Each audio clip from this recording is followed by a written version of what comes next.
All right, what is going on, everyone? And welcome back to Mets Weekly. We are live at this very moment on YouTube and on X for the latest news and rumors going on in Mets land all offseason long. Before we get into this breaking news that you can see on the screen, I want to remind everyone to subscribe to the Mets Weekly YouTube channel for weekly episodes of our show that are now recorded live every Monday night, typically at 7 p.m. Eastern Time. For those of you watching or listening on playback and you want to join the conversation in the future, make sure to turn on those post notifications to know when we go live. For those of you in the chat right now, we love reading your comments, your questions, your concerns. You feel like you're being ignored, you're not. You're just going to be starred. We'll probably answer them a little bit more as a mailbag since this is not our traditional show. Make sure to follow Mets Weekly on X and on TikTok for future content over there. For our audio listeners, make sure to follow us on all of your favorite listening platforms to not miss the audio version of new episodes that go up at 9 a.m. the following day. So without further ado, let's get into the breaking news. The saga is officially over. Pete Alonso has re-signed with the New York Mets on a 2-year, $54 million contract. Boy, did this take a long time. Did it take weeks and weeks and weeks and podcast episodes and tons of Twitter rants to get there? But we finally got there, and it is very, very close to pitchers and catchers reporting, and Pete Alonso is coming back. He will not be going elsewhere for 2025, and the Mets secure a better lineup. But you can't say this was not a tough road to get there. I'm here with Frank. We will be joined by Andrew in a little bit. He will be joining a little bit later, so you're going to have to look at that empty box. But as for a filled box on the screen, Frank, finally, it's done, and to be honest, the good thing about this, we can stop talking about it, because I've been seeing a lot of our viewers getting a little bit antsy and saying, okay, enough already. It's over. Alonso is back.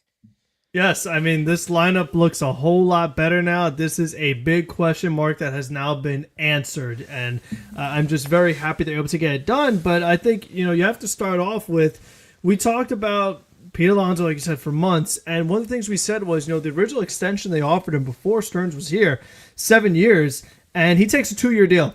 So that's not looking too great from the Alonso decision, where you had multiple years and now you might be looking at what's a 1-year contract. Yes, he got more AAV, so it's like, yeah, or he made more money in 2025 than he was going to if he accepted that extension. But I think overall, trying to net a 7-year deal is going to become even tougher when you're now going to be a year older. So you'll be a couple years older, actually, compared to when they offered it to him. So you talk about like the guaranteed money versus just trying to take the money now. I find that very fascinating. On our stream on Monday, I said it's going to come down to someone giving in a little bit, because both sides have a stance that they're not really budging from. And from what we heard was that Boris and Alonso wanted opt-outs, and the New York Mets did not want to offer any opt-outs. This deal, as it says right here on the screen, and you said at the top, it does have an opt-out. So eventually the Mets said, okay, you know what? We will do it.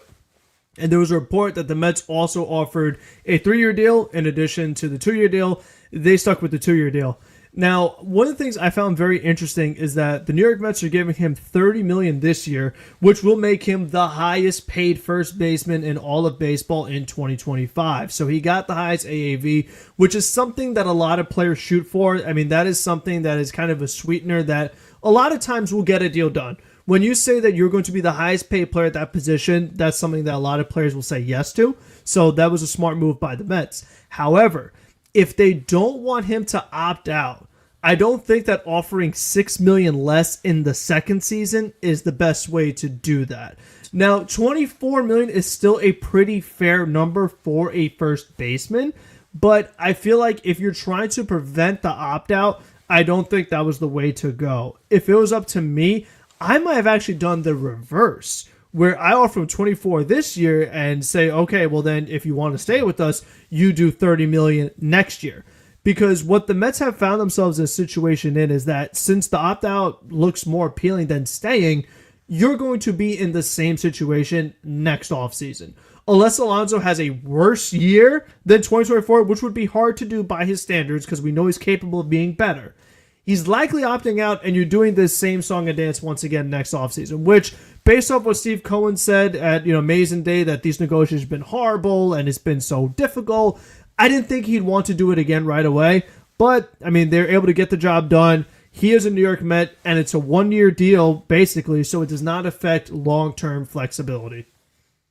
Yeah, I mean, listen, I think that it's a win as of right now for how exhausting it has become. I think that from both mindsets, you can see this from so many different angles because, yes, technically he's getting $27 million a year in the AAV range, and technically he's getting $30 million this year.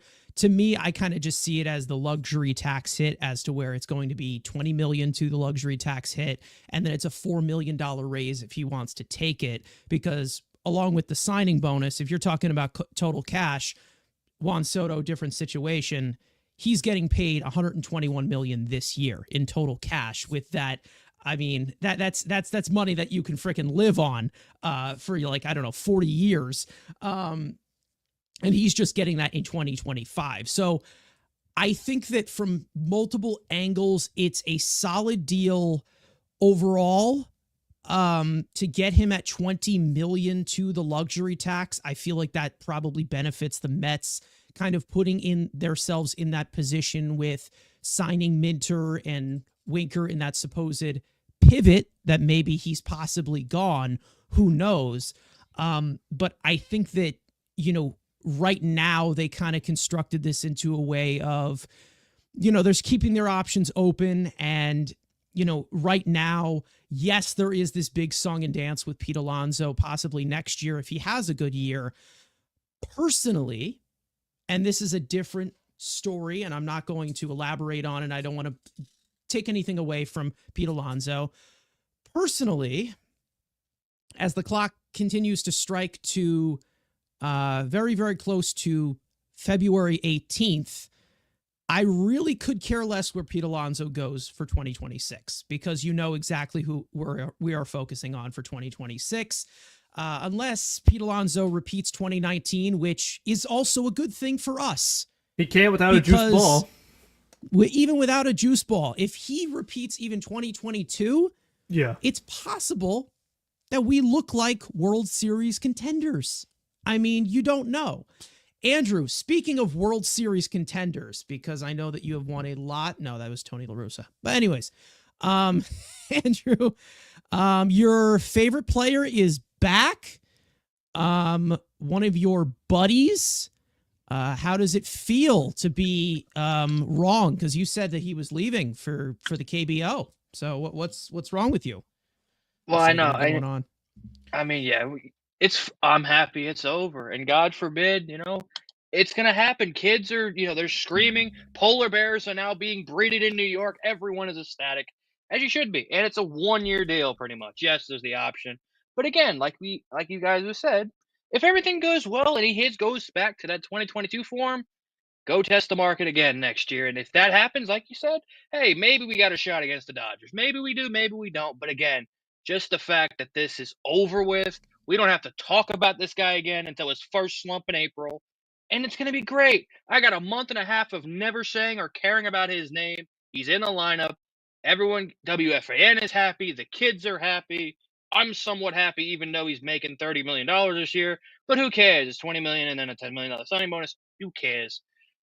At this point, I'm just happy it's over. David Stearns can now, if he wants to, add a bunch of minor league spring training invites and finish off these little finding touches, if he wants to or not. This headache is finally over. Yep, that's all that matters right now. I think we've pretty much, as we've gone deeper into January, it's gone into February now. I think that now we're just happy it's done. We don't care anymore. To be honest, I was at a point where I was like, okay, you know what? I don't care where he goes. I just want Pete Alonso signed with a team. Don't care. I really don't. And the fact that he's back, it's good. It makes the lineup better. We don't need to talk about it for another year. Does it kind of feel like, the beginning of 2024 where we were talking about his contract year? Sure, but we also have other types of things as to where we've talked about it before. You already replaced Pete Alonso's production with Juan Soto. So they just needed to fill in first base. The fact that they were able to fill in first base with the best first baseman available, that's a good thing. At the current moment, there are, those trade options that were out there. It seemed like those have kind of died down a little bit.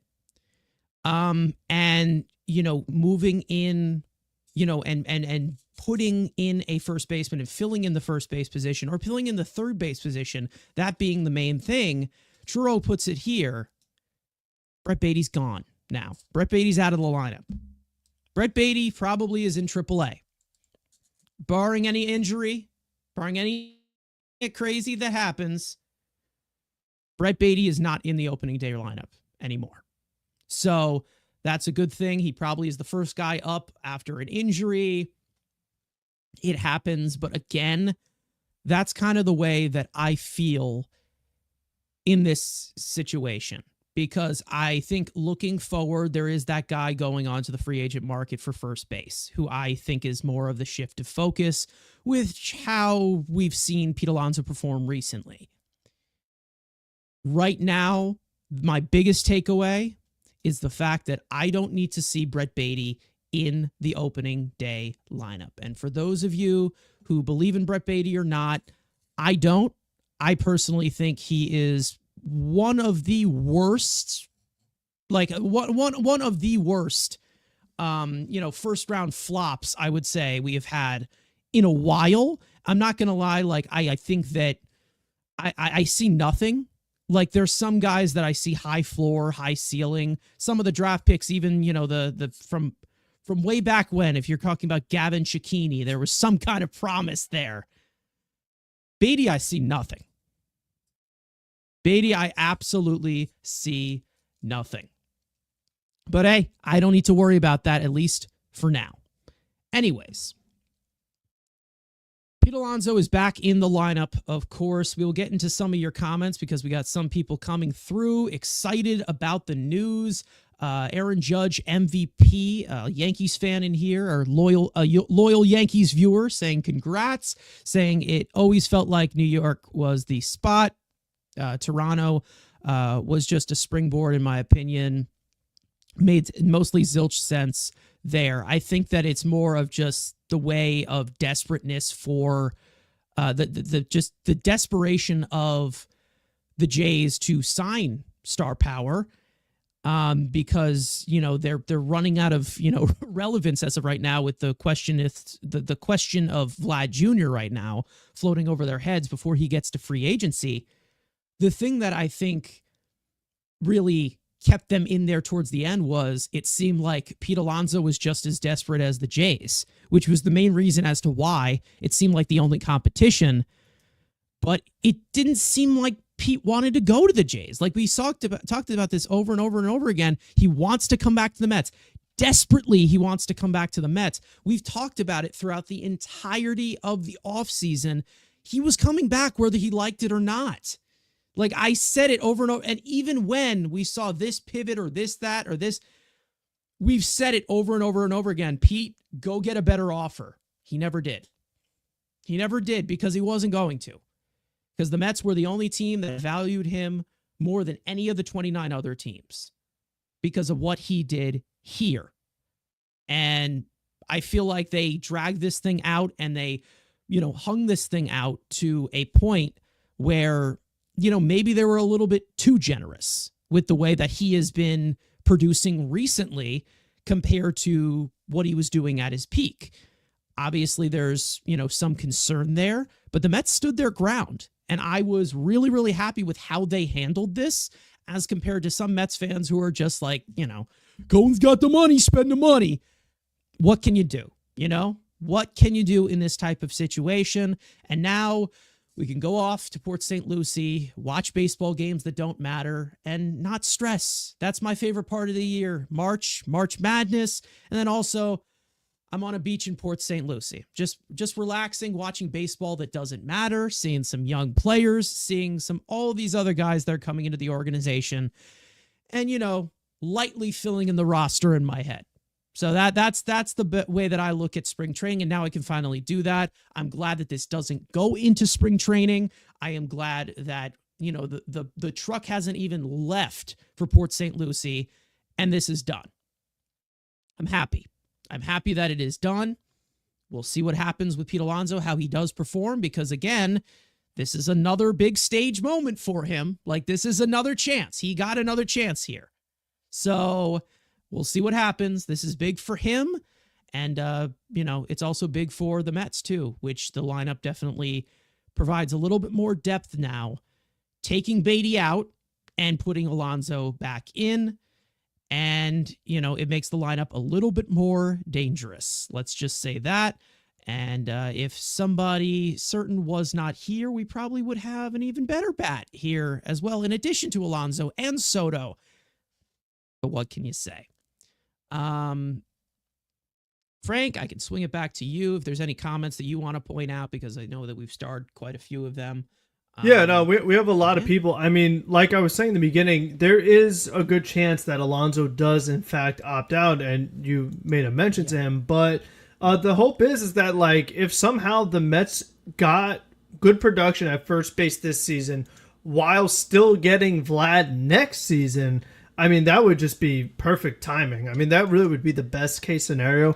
And, it's up to the Blue Jays to get that deal done. And, I mean, if I'm Vlad, why would I want to take that deal? I mean, the only reason you take it was because that's the only team you've been with. But the team is not competitive. And number two, you want to see what else you can get there on the free agent market. Because, you see, especially see Pete get $30 million. Because, as we said, Vlad is quite a bit better than Pete offensively. I mean, he is a much more complete hitter. Puts up numbers that Pete, I just don't think is capable of putting up anymore. So I feel like Vlad could get a very good deal, and I just don't know if the Blue Jays are willing to offer that, what he's worth. So at his age as well, I mean, he just opens himself to a lot more possibilities. So if Pete's opting out and you have a better option on the free agent market this time around, and like if he doesn't play phenomenal again, like if he's just all right, Vlad still makes a ton of sense. So if they're somehow able to do both, I think that would end up looking really, really nice. Yeah, I mean, listen, we'll see how they were going to be able to do that, because the Mets have always been in the right striking distance as to where they can be flexible in these manners, with that, evaluation year, you can say, in 2024 of how they looked at it going into the season. I think it all really lines up well. I think when it comes to, Pete Alonso's production in this lineup, he's going to have to act like the cleanup hitter here. He's going to have to be the guy that he struggled to be throughout the entire regular season last year. And, we'll see if we can get that type of production from him. Again, I don't know what the look of it is going to be. Maybe it's possible that Vlad ends up signing an extension. Maybe it does happen in Toronto. And maybe you do look at Pete Alonso as a possibility to, refresh and get a 4 or 5 year deal or something if he does perform. The Mets right now are kind of set up in that way where they can choose between, Pete and Vlad if all goes well or all doesn't go well. I think that they definitely could, especially with a certain someone whose money is going to be coming off the books. That is about the same amount of CBT hit as Pete Alonso, that being Starling Marte. So they definitely have some ways they can move things around in that way, and hopefully some of the young guys do break out. Maybe you see Drew Gilbert take a little bit of a role there. You never know. We hope that this lineup is a little bit deeper as compared to what we think it's going to be on opening day, because of them leaving, some leeway to some of the young guys. But, I think at this point, the Mets did what they had to do. They filled in this rotation this offseason. They brought in some proven guys in that bullpen. They, brought in Juan Soto, who automatically makes your team better no matter what. Alonso is back. Winker's back. That's awesome. The only weak spot I see it as is, again, in Starling Marte, which I guess we're just going to have to deal with. I really wish that the guy who just re-signed with the Diamondbacks and Randall Grichuk, that probably would have been a nice platoon with him and Winker. But we have another year of Starling Marte here, and it's looking a little bit more unlikely that he will be moved. We saw some stuff about it, but you just never know. Paul Revere saying, the guy on the horse, I think, saying, good move, getting it done before spring training too. Yep, that is really good. They definitely put it in that sweet spot. Green Lion saying, does signing Pete to this kind of money increase their odds of a contract dump such as Marte or McNeil? I think it's a little too late for it. I don't see it happening. I would love for it to happen. I would love to get rid of both of them. But I just don't think it's going to happen. And, you know, being realistic of how things were held up with Pete Alonso, maybe there is, you know, a flow of two other moves that are made by the Mets. You never know. But I do think that if there was any other big bat they were going to bring in, it was going to be Pete Alonso. We saw reports about, you know, whether it was from Andy Martino as well as Will Salmon and John Heyman. They talked about it. You know, they were already expecting the payroll to be higher than they want it to be. Kind of in that 330 to 340 type of range with the luxury tax bill. Obviously, with Steve Cohen's wallet, you're like, okay, whatever, who cares? But you know, there's also a principle involved as to where they don't want to bring down, you know, their draft compensation, and I understand not wanting to do something like that, especially with some of the guys that they have, you know, selected with those certain slots. The last time that we got out of the top 30. It wasn't the best pick, and I think that they do want to load up the farm system, and they have every right to do something like that. But at the end of the day, I'm just glad this is done, and we can stop talking about it. And, you know, I think that this was definitely for us, I think it was more of it was definitely a legacy on the line type of thing for us, because obviously we don't have sources at all. The three of us, we don't have any sources. We just come on and talk and yap about this team. But from process of elimination, from ways front offices view players, we all pretty much agreed that Pete Alonso is coming back. Like, Pete Alonso was coming back no matter what, considering how he is valued around the leagues, considering how all of these reports have come out. It was pretty easy to put two and two together. Andrew, I know that you've been, you know, a very big proponent of the value that you're getting from Pete Alonso. And I think that this has pretty much just been set as to where this is where he is valued in the game. And whether he means a lot to Mets fans or not, from the outside, he's a guy who's declined these last 2 years and is probably not a good long-term investment. And that's why probably turning down 7 years, $158 million looks kind of stupid at this current moment. Yeah, and especially maybe for the extension part, and maybe this is a telltale sign, which I even thought, obviously, superstars are getting paid. If you're not a superstar, hell, if you're not even like a good player, and there's money being put on the table, you take it, because these front offices aren't valuing.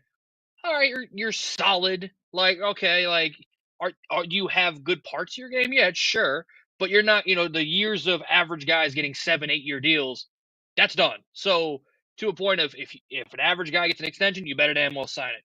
With Alonso, again, it's to the point of, you saw there were cheaper guys available in the offseason. And what did those teams prioritize? It had everyone was like, oh, the Cubs and the Astros are gonna go after Alonso. Christian Walker, the Cubs are doing whatever the Cubs are doing. They're just kind of being weird. But the teams that you would have thought needed a first baseman, they pivoted to what the market value, if it's Carlos Santana or Cleveland or the Josh Naylor trade, if the Diamondbacks replacing Christian Walker, they did that first before Christmas it was done. And the fact of, well, everyone thought, oh, the best guy is Pete Alonso, and he's the guy that outplayed himself. And now, again, on December, February 5th finally signs. Again, the grand scheme of, yes, the orange and blue glasses for everyone. Well, he's our guy. Yes. Everyone said he was worth more to the Mets than any other team. The reality struck him right in the face. He has to come crawling back. Whoop-de-doo. It was kind of surprising that like Heyman put out that he had 2 offers he could have chose, and he chose the 2-year deal over the 3-year deal. But again, if it was going to be an opt-out there, maybe that I think that also goes with the reality check, to be honest. Yeah. Where he's like, oh, well, I'm turning 30. I'm going into my 30s, and I'm a first baseman. This is what's available for me. If I have another year like this, or if I have another great year like this, I'm still probably going to be out there available because, I don't know, maybe he learned from something. Obviously, who knows? I just, or maybe taking the 2-year deal instead of the 3-year deal. Alonso is just as, smart as we've put him out to be on this show. I mean, I guess the only thing where maybe it's the 3-year deal, maybe it was a 2nd-year opt-out instead of the 1st-year opt-out, and maybe he thinks he takes the 2, he gets the year, gets to get out after this year. But again, that was something to think. Again, the fact that the Mets offered him again the 156, then they supposedly offered him 90, then they offer him 70, and he signs for 52. I mean, that's just the best way to put it. That's what he got. He got more than Christian Walker. That's how it was supposed to be. Yeah, I think one of the other big things too is we were talking about like what positions guys might play if Alonso's not here.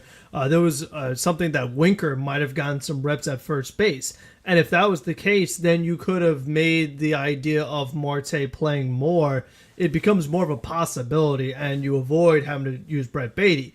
But now that Alonso is here for sure, that also means that Vientos is your third baseman for sure. Because we were talking about ideas like, oh, do they really view him as a third baseman? Do they view him as a first baseman? So now he gets to stay at third. Alonso goes to first. So the Marte trade is much more doable now because you, at least like you said, you have another bat, like a much better bat. So it's much more doable. And then someone made the point of, you might have to put a higher end prospect to get rid of that Marte contract.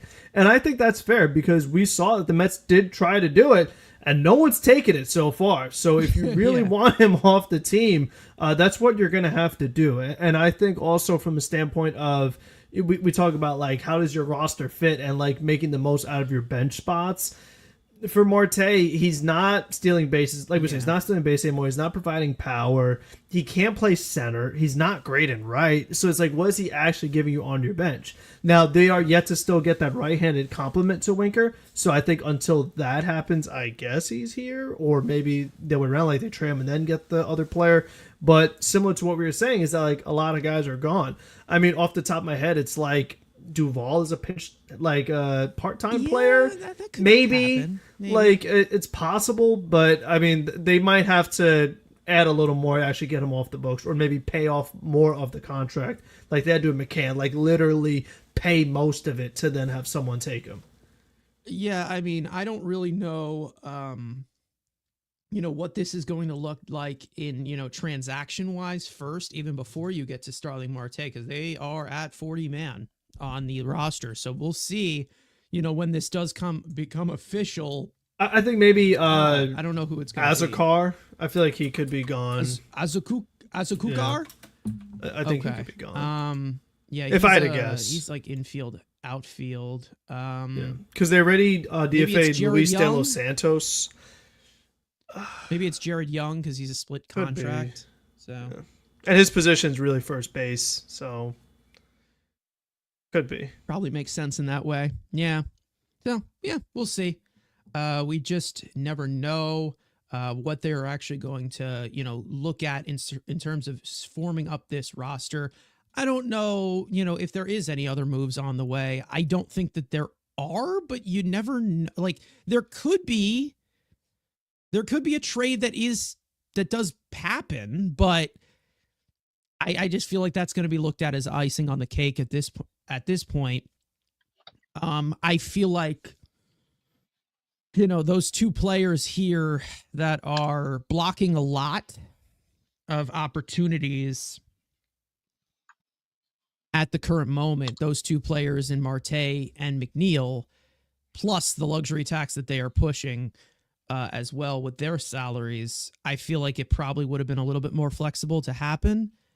Are we trading Marte? I don't think it happens. I would love for it to happen. There's been talks about it possibly happening, but I don't see it happening this late in the offseason, unfortunately. And, I think Marte, maybe he does get moved, but maybe it's more of a deadline thing to kind of just dump the salary and move a roster spot at the deadline. We'll see how that does look. I don't know how you do pay that down. I don't see Jeff getting moved at all, as much as I would love for it to happen. It's just a little too steep in that way. Even though I would do it at right now, he's best friends with Alonso, so you can't upset him. But I get it, as to where, looking at it from, the upside standpoint of the young guys, because I do think that Jeff does block some things out as of right now. They just don't really have a choice right now. Like but the thing is, yeah, if he gets off to know those first half struggles and you see Acuna and or Jet playing really well, he'll just get off to a good second half. It's okay, because that's what he did this year. He'll do it again. I feel like the leash is going to be shorter. I feel like it has to be. I mean, if you got two, especially Jet, like at one point was your number one prospect. I mean, why would you keep doing that? Like, it just doesn't make sense. Yeah, we'll see if Jet will be able to stay healthy either way. Yeah, that'll be a big thing. He's a different part of the equation. We'll see what happens there. I think that they're pretty much done here. There could be a few minor league signings. That's about it. Or maybe there is a Marte trade, but that's really all that I possibly see. Like these types of, trading Marte, McNeil, and Beatty, like, it's easier said than done to get like starters for them. Like, it really is not something that I think is possible right now. It probably could have been if they had a little bit more solidified in that position and they didn't have this uncertainty with Pete Alonso in that infield regarding Beatty and even McNeil in that sense as well, of overall infielders that they do, because of the logjam they have in the infield, whether it is in the prospects or just at the higher level. But you never know. Maybe it is Ronnie Mauricio who comes back healthy and does well. Maybe it's Acuna who performs well in spring. Who knows what it will be? But we'll all be able to look at it, with our own eyes and see what decisions are made. I still think that by opening day, McNeil is going to be starting at second base. Like, I'm not happy with it at all. I think we all know I'm not happy with it. But it's pretty much the reality of the situation where they're kind of stuck in the matter of no other team is going to like just take him right now. Especially coming off of, just a 30-game sample in the second half. Then he gets hurt again. Like, I don't know where all of this fits in. All these guys are going to be acclimated somehow, like we've said with all of these prospects. I definitely would push for a Cease trade right now. I would push for it, because you have the whole spring training to do it. I mean, the Padres were working on it the whole spring training too last year to get Cease. So I mean, I don't know. I think what would be most frustrating to me is that, like, let's say the Mets say, you know what, we're not going to get Cease. We're going to see how this goes. And maybe Montas doesn't work out, or Manaea has an injury, or Griffin Canning stinks, or Clemens to go to the bullpen. And then at the deadline, they overpay to get Cease, when it's like you could have got him in spring training for cheaper. That would be very, very frustrating, because I feel like you should just take the guarantee now and not bank on all these guys. I don't have that fear. I don't. Just because of the cost we are expecting from, pitching, like we have said, I don't have that fear. The fear that I have is the Braves trading for him. That's the fear that I have. And I'm not going to say, it as, just, the Braves get everyone. That the Braves are going to try to extend him. and you know that there's going to be, you know, a look of that compared to what they lost out with Max Fried because of him being as like older than Dylan Cease. Dylan Cease is a few years younger than him. So they probably would be able to shell out that money in acclimating that in a way, you know, with, you know, all these guys on these cheap deals or whatever of what they're able to do. So I'm really hoping that that does not happen. But the Braves do have a lot of young pitching that is coming up. So hopefully they, you know, buck on to that. Exactly 6 years, 50 million, 1% donated to the Atlanta Braves Foundation, which is basically just money laundering, as we all know, in Anthopoulos Island. Yeah, listen, I think there are some people in the chat talking a little bit about the pitching staff and things like that. And, you know, like we have said, we'll see how, you know, how some of these guys adapt to this thing of this rotation. If they're looking at it from a 6-man rotation, I think that you can combine that production from multiple arms. And you don't necessarily need to go all in on an ace. And the only way that you need to do that is at the trade deadline. I feel like there's a better way to, you know, just keep this thing flexible right now. And I understand if they don't want to trade, you know, for a starter right now. But if they end up doing it, that would be great. That would be awesome. But building in those innings down the stretch of the season, I think is also a lot more important. Dylan Cease would be at the top of my list to help do that if they were to do that at the beginning of the season. But, you know, we'll see. But today is about Alonso, nothing and nothing more, right? Alonso is back because he has not gotten enough attention this entire offseason from Mets fans. Anyways, what would be the asking price for Cease look like? It seems like the latest report was 3 top 25 prospects. We don't know which one they are.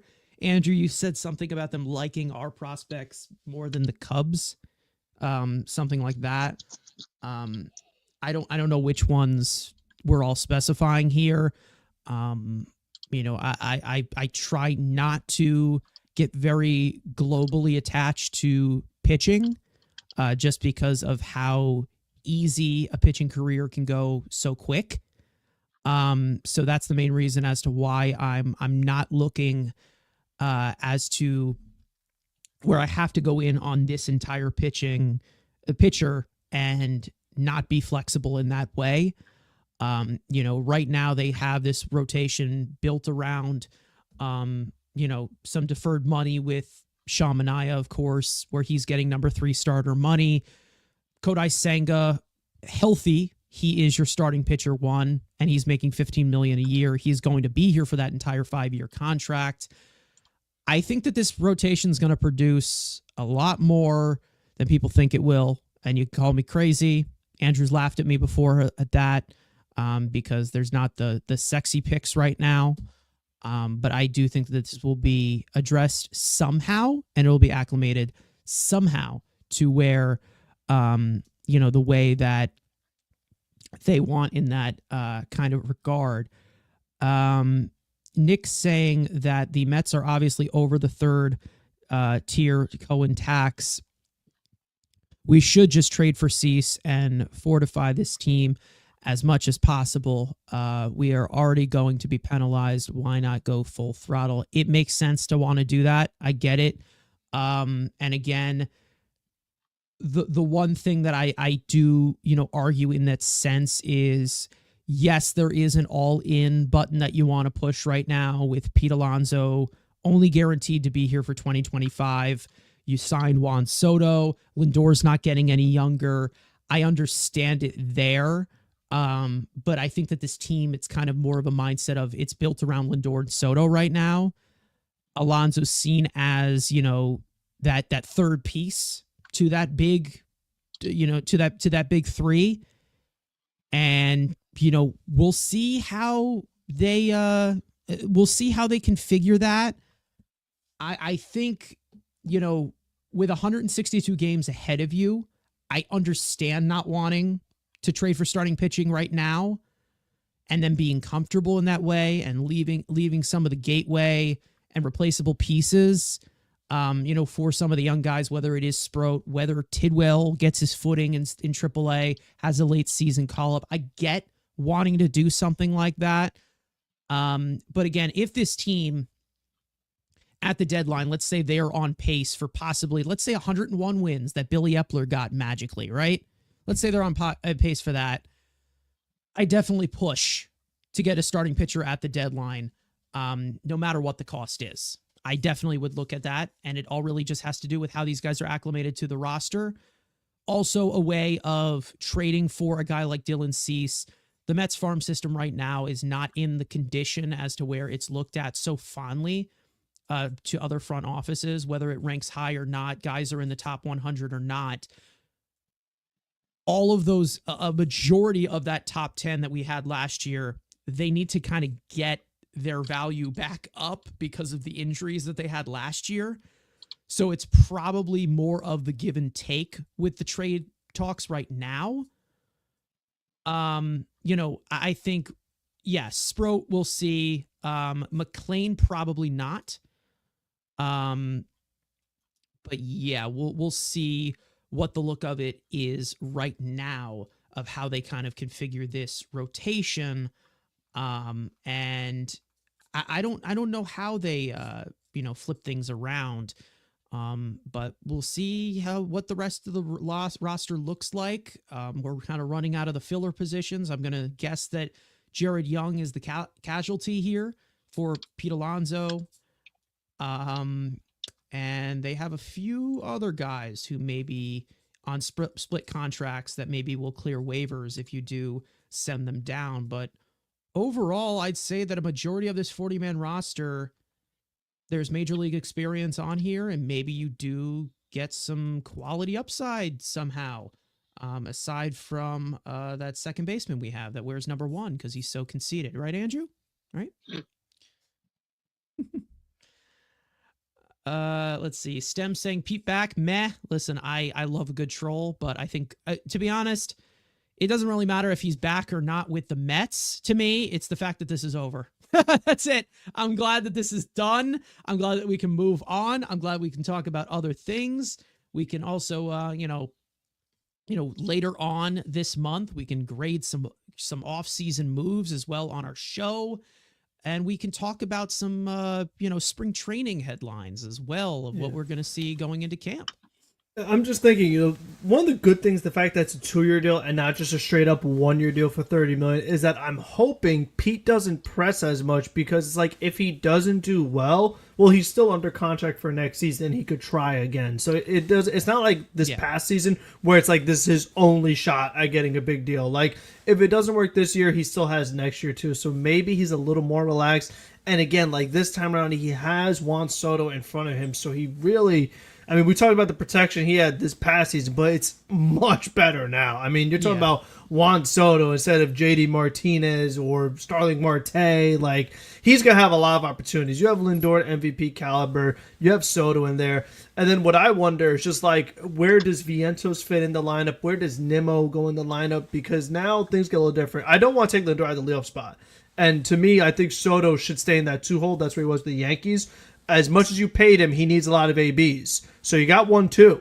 Now you got to decide where you're going to go from there. Could you go Nimmo 3? He needs to bounce back if I'm putting him top 3. I would put Nimmo 3. I think he's decent. I think he's a good hitter there.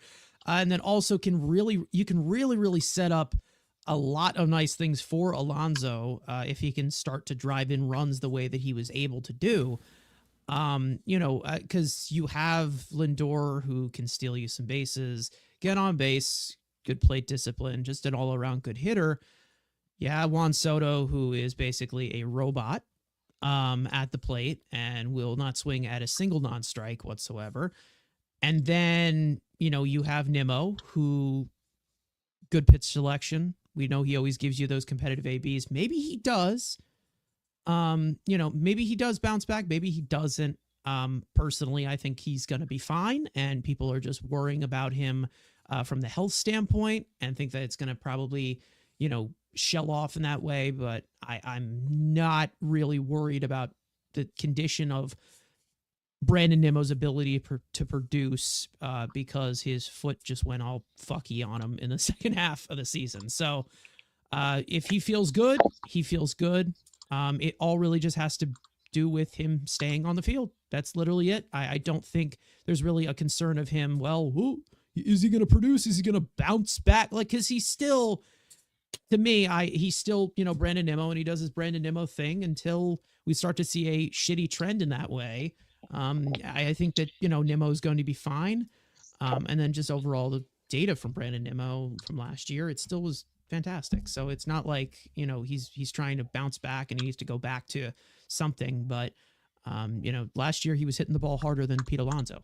So, and he was, for a second hitting the ball harder than Francisco Lindor, and then Francisco Lindor kind of overtook him. So I'm not really worried about what's going on with Brandon Nimmo here. I know a lot of people are, but I think that there's going to be a little bit more give and take into this offense now.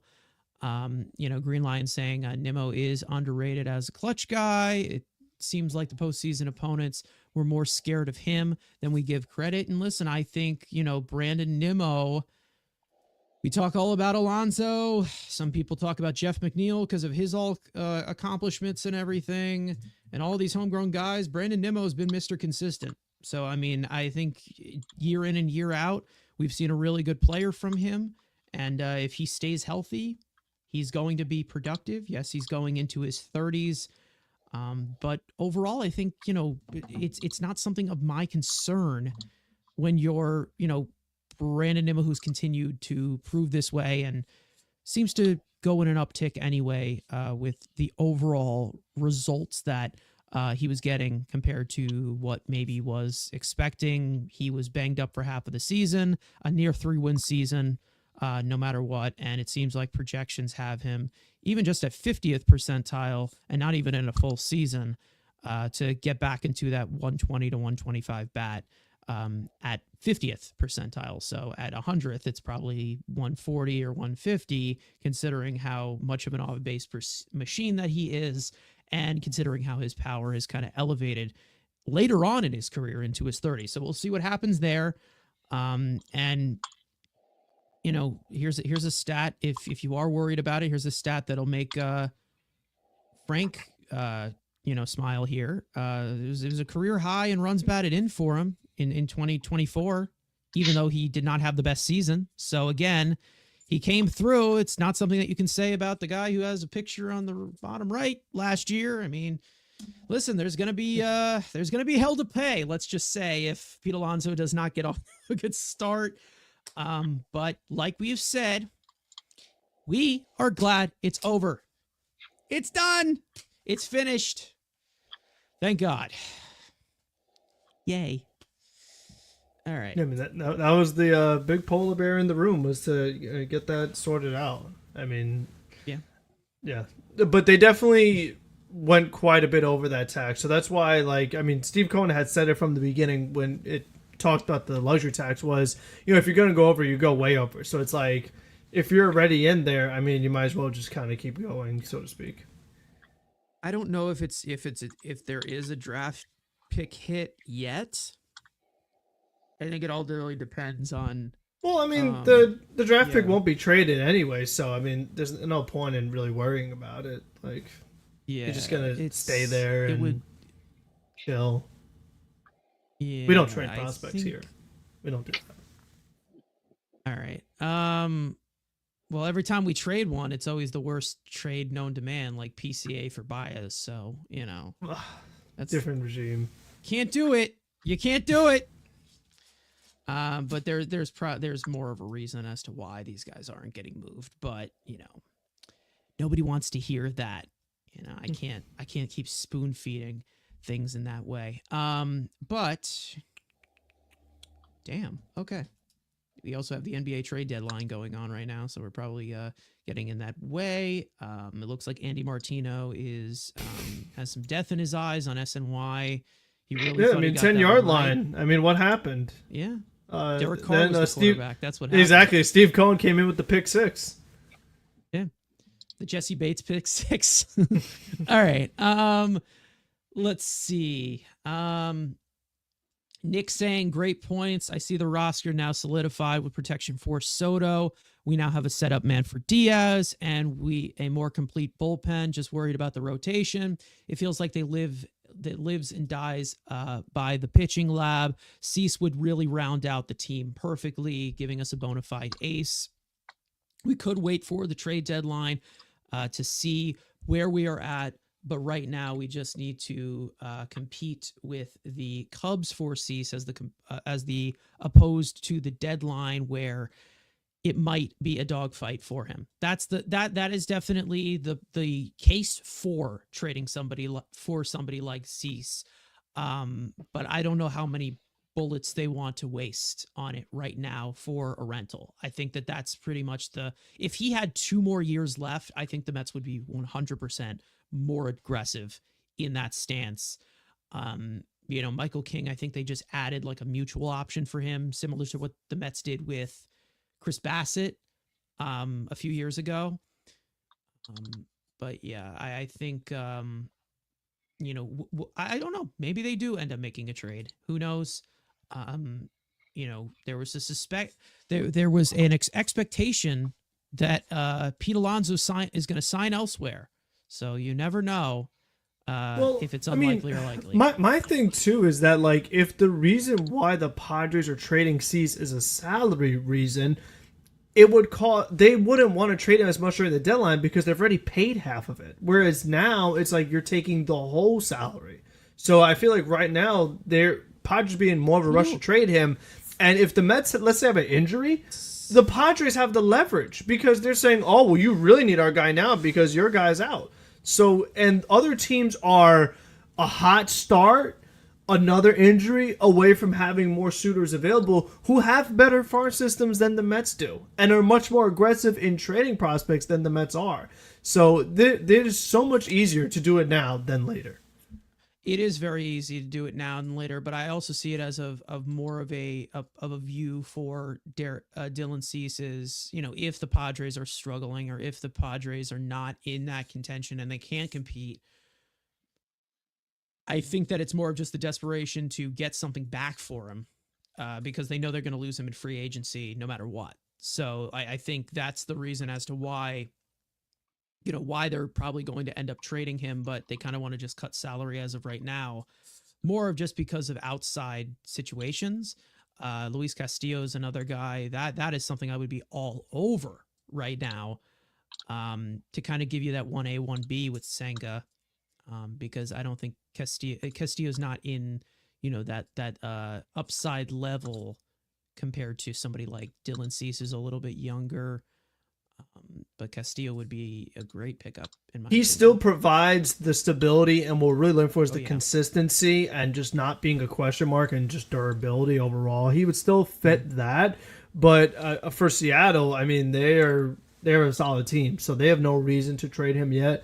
They need to have a really bad start and the rest of their division to play well, which it features the Angels and the Athletics. So, I mean, no matter what, you're already off to a good start. So, I mean, they always have a little bit of an advantage in that sense. We know how brutal the Central could be. So, it's like a lot of times in the American League, you could be just kind of all right, which is where Seattle kind of falls with their lack of offense, and they're still in the mix. So, I just don't see why they would have a reason to trade him. Yeah, and just wait until we become, the NBA and have a 20-team playoff. I mean, there's going to be nobody available at the trade deadline. So you just never know. More games, more money. So that's kind of how it's looked at in this league. But we'll see. Truro saying they wouldn't trade Cease at the deadline unless they're awful. If they're good mid-year and they trade Cease, that'll destroy the team chemistry. I mean, sure. Yeah. I mean, again, it really all has to do with, the dispute of the Padres. If they underperform, we've seen them underperform before. Well, the Padres on the flip side, not getting any younger, They have the Dodgers in their division. They have an improved Arizona Diamondbacks. And now, I mean, the Mets are set up in a good spot. You already know Phillies and Braves are in there. I mean, the Central, you know, you got the Who the hell Brewers. knows? Everyone, the Cubs maybe could surprise us, but you know, right now they're already like third place when the season starts, so that's not ideal at all. Yeah. Well, Pablo Lopez is somebody you can consider as well. I But, they're still fighting would, for first in that division. you know, if Toronto is still as shitty as I probably expect them to still be, I still think Toronto's not going to be that great. Maybe I eat my words, who knows? But there's just constant underperforming there. I would knock on the door for Gosman. I mean, I would wanted to get him. Years ago, it seemed like the Mets were interested there. So maybe there is some kind of connection in that way because he does have another year of control after this year. So you never know. Because I think that there's, money that they probably do end up wanting to move to sign Vladimir Guerrero Jr. or even have a chance at signing Vladimir Guerrero Jr. But with Pete Alonso off the board, they did defer money with Anthony Santander, so you just never know. Ricardo's saying, is there a chance that Christian South pitches this year? He is talking like he might. I wouldn't count on it. I would not count on it. Tommy John surgery and the internal brace. It pretty much it happened like for mid to late of the season as well. So that takes you out pretty much the entire year. Yeah. And then there's a little bit longer of a rehab process in that way. So you're probably looking at, no matter what, you're going to see, he'll be back probably for spring training next year. Like that's when he'll be back on the mound. Even after that, they're probably going to keep it slow because of the innings management they had on him. It might take a little bit longer than you would like to see Christian Scott back, which really, really sucks. And, we also do have a little bit of that concern, with some of our other young guys. I mean, Brandon Sproat, it may not sound like a bad thing, but it kind of is a bad thing. He's never had Tommy John before. So that's another thing as to where if they end up managing his innings, if he's able to, pitch a certain workload, we'll see. He'll definitely get a look in spring training. Absolutely. But, we'll see how they, remain flexible in that way. I don't think that they are leaning on Sproat to be incredible. I think they're just kind of seeing what they have internally and kind of building this thing to the deadline because they haven't really built anything up from the bottom to the top yet. So we'll see. Sonny Gray and Helsley package at the deadline is a dream. It could happen. It could. I think Sonny Gray's a little bit more possible than Helsley getting moved. Actually, no. Yeah, because Helsley's a rental. I want nothing. Go look at Sonny Gray's next year AAV. Like we're complaining. Go look at his deal for next year and look how much he's making. Jump from this shit or next. I'm passing on Sonny Gray. Well, it all and really his age depends is increasing quickly. It all really depends on what the Cardinals are willing to cover because it's not that long of a deal, right? It's 2 years, but I think it jumps like $35 million. I'll confirm in a second. Yeah. I mean, they're probably just looking to shed the Nolan salary. Caution, high waves ahead. The richest man in our chat with the $10. Thank you so much. Saying time to celebrate. I guess that he is saying this in line to Nick Madrigal signing with the Mets. Very big impact. The Knicks trading Jericho Sims. That's what we're celebrating. Sims is off my team. Jericho Sims is gone.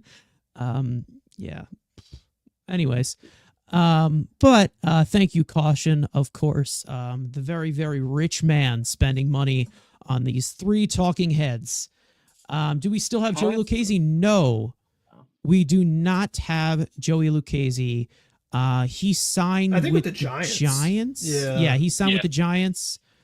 He was a addition from the last regime. So it was most likely the Mets weren't really like on tap to do something like that. $35 million in 2026 for Gray. Yeah, never mind. Good call. $35 million? And the $30 million club option for the next year. Yeah. Why? That's John Mozeliak for you. That's some deal he got, man. Wow. That's stupid. Who is this? Yeah, Another NBA blockbuster. Nice. Just fucking love these late night blockbusters. Nice. Who is It his agent? Bo It doesn't say- McInnes, man. You are a smart man. Yeah, I don't know how the hell You he got are a Lindsay Lohan. smart man. Wow. 36 years old, making $35 million. That is insane. And a $5 million buyout for the 2027 club option. Jesus fucking Christ. That is aggravating. Oh my God. Yeah, I mean, he would be Wow. 37 in 2027. That's crazy. Yeah. That is crazy. 36-year-old making $35 million. Like, Sonny Gray is a solid pitcher, but he ain't worth that. So yeah, there would probably have to cover some of that money, but even if the Mets were to acquire it with Steve Cohen's pockets, they're gonna ask for him reliever to is cover the not- whole thing. A reliever is not the sweetener to take on that deal. We've already done that once. Did we? Yeah, sadly. Sadly.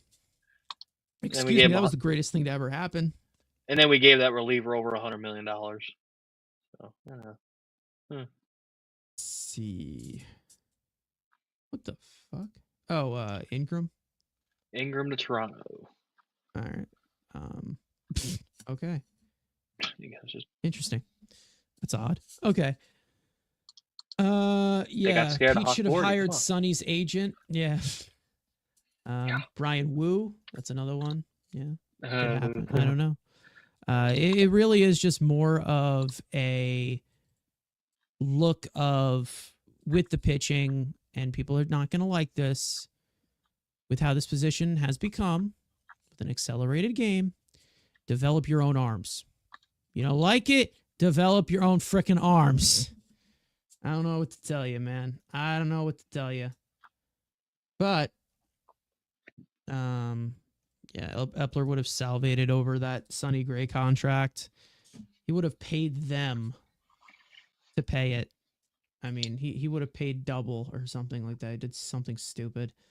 Anyways, Alonso's back. For those of you who don't know, 2 years, $54 million, and a player option for the second year, getting $20 million in salary plus a $10 million signing bonus, and of course a $24 million player option. And we'll probably on our next podcast episode kind of talk about, the look of the Mets lineup, how we would form this thing around. We'll see if there's any other moves or any other things. It doesn't seem like there's any other reports that are coming out right now that, the Mets aren't done or the Mets are still looking at some stuff. I feel like there's still some opportunistic looks for it, but right now I'd say that this is the last major move. And it definitely was an impact one. And, there still is a lot to prove for Pete Alonso. But again, if he were to prove it, that would be a good thing for us. That would put us back into the big winning ways. Because let's not forget, the Mets won last year, went all the way to the National League Championship Series, in spite of Pete Alonso not playing to the standards we're used to. So what happens if he does? That would be cool. And then you also have that guy Juan Soto too, which is pretty cool. That's a good add-on. Let's just say that. Quite the eventful off season, and quite a way to go out with a bang here if this is the final one. And even though it is at the buzzer, we're very close to pitchers and catchers reporting. I'm just glad this conversation is done. I am glad it is over. It didn't occur to me now. We will get Williams versus Alonso part 2 in the regular season, the Subway Series. Yeah, that could happen. We'll see. Maybe if Soto doesn't take him deep first, you never know. Let's see. Surprise trade coming. I can smell it next few days. Johnny, we hope so. Be more to cover, more to talk about. And then also, we know that this rotation's just awful. So we'll see what else they do in that way. And if it ends up being a Marte trade, if Marte ends up getting traded, I want to see how they acclimate that. I'm kind of interested to see what they do end up doing to kind of manage that in an asset form. But right now, I think that right now it's kind of lined up as he is going to be on the opening day roster. So, we'll see. It'll be fun though. All Richard right. brings up a funny one. I mean, that would that would get some benches clearing. I mean, you cannot be hitting the $800 million man. That is just insane. You really want to fight the Mets right now with, a big guy like Pete Alonso. You also have Winker and Siri. Those are some bad mofos right there. Those are some bad men. All right, and then we also know that Ryan Stanek could be nuts too. Who else? I don't know. We've got some edge on this team. We have some Jeff edge. McNeil's got a golf club. Yeah, Jeff McNeil's just going to scream from the dugout railing because he's a wuss. If the Mets get into a brawl, it will bring them together. Boy, I hope so. I hope it does. I hope it does. I hope there's some fire. But I'm also hoping that we don't have guys who do get hit as much as they have recently as well. Because that has taken some guys out of the lineup because of that. So we'll see. Yeah. All right. I think we're gonna stay on for about 5 or 10 more minutes. We'll answer some of your comments in the chat below, and then yeah. So getting very, very close to spring training. Very, very close to pitchers and catchers reporting. And it's that time of the year where the baseball season is young. So we'll see. Let's see. Midlife crisis for Jeff McNeil. He got paid. He'll be fine. He'll be okay.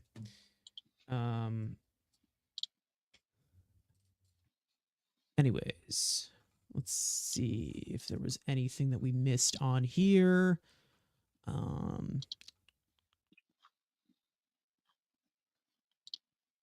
Yeah, let's see. Yep. Christine earlier said a good thing that about this, we don't have to see Beatty. Thank goodness Vientos stays at third. I agree. Vientos needs to play a position and to continue his career. Again, that's one of the main reasons as to why even back then, whether you're talking about 2022, that it's like, oh, let's just call him up to be the DH. Like, that's not good for a player's development at all. It just isn't. Hitters are big hitters, but for them to play a position, it also allows them to expand their game and also gives them the confidence to continue. That's, that type of, that's the type of feeling, that we have going into that sort of, I don't know. I lost my train of thought. Wow. It's getting late, guys. We're You're just so 8 excited. minutes to midnight over here. Yeah. Yeah. Whew. Okay. Some other news that we can just spew out here. I'm pretty sure Dylan Covey and Luis De Los Santos were on the 40-man roster, just cleared waivers and outright to Syracuse. Wow. No one claimed either. So I guess with Covey being on the split contract, that probably is a little bit less attractive for guys on the waiver claim. And so the AAA depth gets a little bit deeper, and we don't have to waste a 40-man roster spot on that. Again, Jared Young, the guy that does go, in corresponding to Pete Alonso. But, we will see what that will be going forward. And we're all ready for spring training. We're getting very, very, very close. This offseason definitely went slow. It was slow. There still are guys out there. Let's see what happens with Bregman. I think now that Pete Alonso's off the board, Now we can shift. I wonder if Toronto really jumps on that now and just kind of offers something dumb. I saw the Cubs. Involved with that too. And they want to be the Astros 2.0. Have him and Tucker run it together. Nice. And Presley. Don't forget they're like the dump. Yeah. How Toronto is Cleveland's cap dump team. The Cubs are the Astros cap dump team. we got to get one of those. I think we're the Yankees. We have a lot of Yankees. Actually, we're kind of the cap dump team right now because we have the money to do it. That's the thing. Steve Cohen's got the money. He got it. Yeah. So one of the other things I kind of find interesting, like let's say for the sake of argument, they do trade Marte. Someone I could see since they already offered him a contract, probably Mark Canha. I feel like that might be where they would go that route. It's like they already offered him a deal. Maybe if Marte's gone, they offer him like more of an actual guarantee contract. I could see them doing something like that. Because a lot of these other guys, I mean, they are just a lot of them are on the older side for sure. I mean, could there be a even though we saw the connection to it just because in regards to Pete Alonso, but could this be where if they end up trading Marte, which again I don't think is going to happen, could this just be Justin Turner, like something like that? Like I mean he's old, I don't know if they could get him as a lefties, part-time player it's not awful. Though. I feel like someone would offer him more as a full-time DH. If they have, it probably would have been announced already. Like that's the thing. I don't know. I hope it's not just like one of those JD Martinez holdouts. Yeah. Well, he is still out there. He still is out there. So yeah, well, I don't know what they may do. A lot of these other guys. I mean, we've kind of seen them in Met uniforms before. And they're just like a lot on the older side. We saw Turner in a Mets uniform. Long time Didn't look ago. like the Turner that it is now. But definitely not. And a lot of the guys too that are available also left-handed hitters as well. So that also kind of limits what you're trying to accomplish here. Yeah, you kind of need like a right-handed back because you did bring back Winker. So it's the DH platoon right now with Winker and Marte, which is not, it's just very weak in my opinion, but. Hey, what can you do? But as we are looking at it from Fangraphs, they have Pete Alonso wearing number 20 for us. Why? Francisco Lindor leading off on Fangraphs. Juan Soto in the 2 spot. They have Alonso at the 3rd position. Cleanup goes to Brandon Nimmo. It's probably to split up the lefties, I'm guessing. Yeah. And then 5 position is Mark Vientos. 6 is DH Winker, as the platoon. Francisco Alvarez is batting 7th. Jeff McNeil is 8th. And Jose Siri is 9th. So if you see Francisco Alvarez improve and get, a lot of help from the genius Eric Chavez, you got a deep lineup. You got yourselves a deep enough lineup. How about Mike King from the San Diego Padres? We saw the Mets attached to him this week. But again, we'll see how they look at that in regards to, who's healthy and who's not. I think the only thing that's really keeping this team back or this rotation back from, actually being a non-weakness is basically just health. That's literally it. I really do believe that. And some may say this rotation is weak. I get it. But a 6-man rotation as to where if you're, plugging in guys who can also be in long relief into the bullpen, Griffin Canning is one of them. Jose Budo is one of them. Blackburn maybe is your 6th starter. Maybe Griffin Canning outperforms Paul Blackburn, and that's the way you form the rest of that rotation in spring training. You never know, but a 6-man rotation for Kodai Senga, of course, catering to that, keeping him healthy. The burnout of Sean Manaea in that way. We'll see. We have some injury concerns with Frankie Montas recently. That's been a thing. To be honest, one of the probably the biggest Iron Man that has been here, like, it's probably been Peterson. He also had a hip surgery before going into the season. So he has a brand new hip. just like some of the guys in the nursing home. So maybe there's something there. And then, of course, Clay Holmes. I mean, I'm glad the Mets were able to get this Pete thing done right before my bedtime. Like, I was about to go to bed. I mean, we were pushing right up against it, and they got it done at the buzzer. So shout out to the Mets for not doing it at 3 a.m. like they like to do with some guys. We spoke it into existence. We just put out a clip about the Pete Alonso situation saying that he will re-sign with the Mets. I even got a few responses saying that we jinxed it and he's going to the Blue Jays. So guess what, guys? We have sources. Anyways, but we will see what is in store. I think I would say they're pretty much done. I would say that. But you never know. I don't know if it's a possibility, but maybe there are some other trades, because there's moves I would make. There's definitely moves that I would make internally and externally, to set them up for the season here. But overall, pretty good productive off season. You can't say it wasn't. And as for you guys in the chat, we asked you what would you grade the Mets offseason with Alonso being back. 74% of you are giving it an A. 23% of you are giving it a B. 3% of you are giving it a C. 0% of you are giving it a D to an F. So, I'm curious to see who it was that gave him the C. That's probably some Toronto fan. I don't know if you were looking to sign Pete Alonso. But again, he was there for the taking. He was there. It's not like we didn't dangle him for the entire time. But there's not going to be any rioting in the streets for Pete Alonso leaving. He's back. Okay. He's back with the Mets for 2025, and we can stop talking about this shit. Yeah. And I mean, the fans were chanting literally at the Mets brass at Amazing Days, so at least they don't have to deal with that anymore.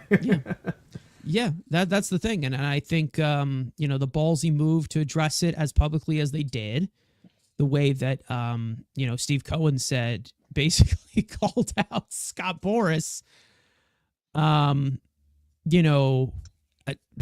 That was a risky move, but they knew that they had all the chips. They knew that they had all the cards the whole time. We talked about it the whole time of his diminishing market. They had the qualifying offer over him. He's been here. He obviously wanted to be here. The first base market, his age, his declining. I mean, we talked about it the entire time as to where I keep saying it. He was going to come back whether he liked it or not. And look what just happened. He's back. It may have taken a lot of time for it to happen, but it happened. And now the lineup looks a lot more complete, and we can, criticize Pete Alonso's play if he plays like crap again another day, because right now we get to go to sleep knowing that Pete Alonso is back. We don't need to see Brett Beatty in the lineup. And also, the reunification of a great friendship between Pete Alonso and Jeff McNeil, right, Andrew? Right? That's all that we really, really care about right now. Give me your thoughts on that, and then we'll finish it up. I mean, think about it. You got a polar bear and a squirrel, two of the most random ass animals in the animal kingdom. They're best friends. They're gonna go back and sing Kumbaya. Probably gonna watch Jungle Book, and we're all gonna be happy. So there you go. Yeah. And then let's just say that the Phil Collins soundtrack of Jungle Book and those soundtracks that he did, they're great. They're elite. Phil Collins is an all-time great. Anyways, what? I mean, you're giving me an opening there. Anyways, I think we're going to wrap it up here. One more time, the Mets have re-signed Pete Alonso to a 2-year, $54 million contract with a player option worth $24 million for 2026. He will get $20 million as his base salary and an additional $10 million signing bonus. He is back. The saga is done. For those of you in here, thank you guys so much for watching. Hope you enjoyed the conversation. Those of you watching or listening on playback, you want to join the conversation in the future, make sure to subscribe to the Mets Weekly YouTube channel and turn on post notifications to know when we do go live, which is regularly on Monday at 7 p.m. Eastern Time for our live podcast episodes. For those of you who do not know, we officially have a Mets Weekly hotline. You can call into our show at any time, 24/7. 845-208-5677. That is 845-208-5677. We want to hear your thoughts, and you could be featured in the next episode of our podcast. But as for right now, we are going to log off. I'll give these guys their final say and their final notice as we get closer and closer to spring training. Pitchers and catchers reporting. Andrew, I will start with you. Your best buddy is back, and we can stop seeing some comments about your comments on him, because I don't know how many of them I can fight off. I mean, again, it's the second best thing that's happened. Jericho Sims is gone. This guy's back. Whoop-de-doo.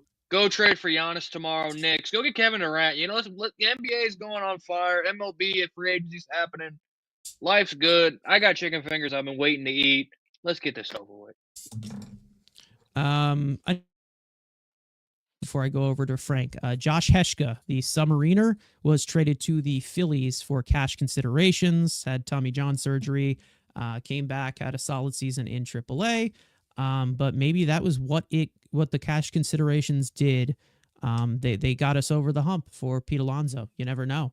And it looks like Josh Heshka, he's got himself a sense of humor, and he said that the cash considerations for me got this deal over the finish line. So that deserves a like and a retweet from me.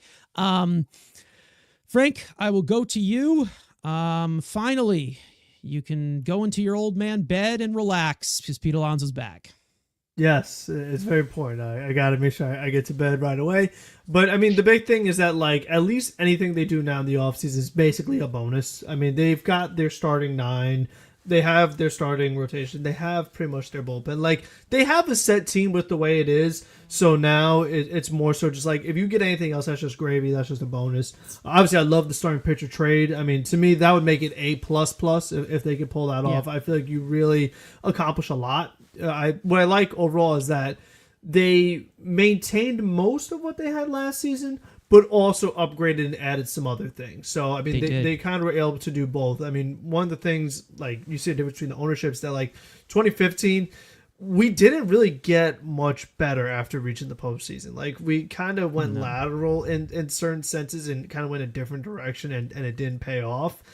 Injuries kind of derailed that whole thing, but still, I just like that they maintained what worked for the most part, and then, I mean, you added freaking Juan Soto, so, like, they are quite a bit better than they were last season.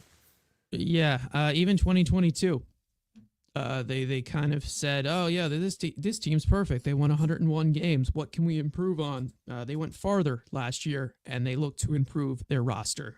Take notes, Billy Epler, if you can ever get a job again. Our guy Top Bunk, one of our good friends here, saying shout out to us. Pete is back, absolutely. And we are going to wrap it up here. And for one last thing to make Frank smile and go to bed, another piece of news, Harrison Bader off to the Twins. If you guys did not see that, he has a 1-year deal with like a mutual option for the second year. So big loss, but officially passing the torch down to the GOAT himself, Jose Siri. So we'll see. But thank you so much, Harrison Bader, for the year of torture you gave to my dear beloved co-host to my right on the screen. And, we will see what else is in store for this off season. We're getting closer and closer to pitchers and catchers reporting and spring training. It's a fun time of the year, stress-free, get to watch baseball that does not matter, but it's baseball nonetheless. And we're getting very, very close to it. So we will hopefully see you guys next time on Monday. Maybe we see you before then if they make another move. Who knows? But Monday at 7 o'clock Eastern time, as per usual. And of course, one last thing, right, Andrew? The one thing that Pete Alonso says all the time, LFGM, right? Let's go Mets, or let's fucking go Mets. Hey, he says it. It's so cool. He won 2 home run derbies. Anyway, we'll see you guys next time. One more time, Pete Alonso is back. 2 years, $54 million with a player option, $24 million for 2026. We will see you guys next time. Thank you guys so much for tuning in. Peace out.